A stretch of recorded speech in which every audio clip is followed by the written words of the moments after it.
একদিকে ছাঁটাই, অন্যদিকে মোটা পারিশ্রমিক। টিসিএসের সিইওকে ঘিরে বিতর্ক।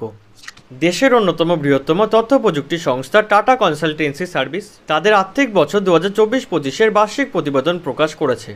এই প্রতিবেদনে সংস্থার সিইও কে কৃতিভাসনের বার্ষিক পারিশ্রমিক ও কর্মী ছাঁটাইয়ের তথ্য প্রকাশ পেতেই দেশজুড়ে শুরু হয়েছে আলোচনা ও সমালোচনা।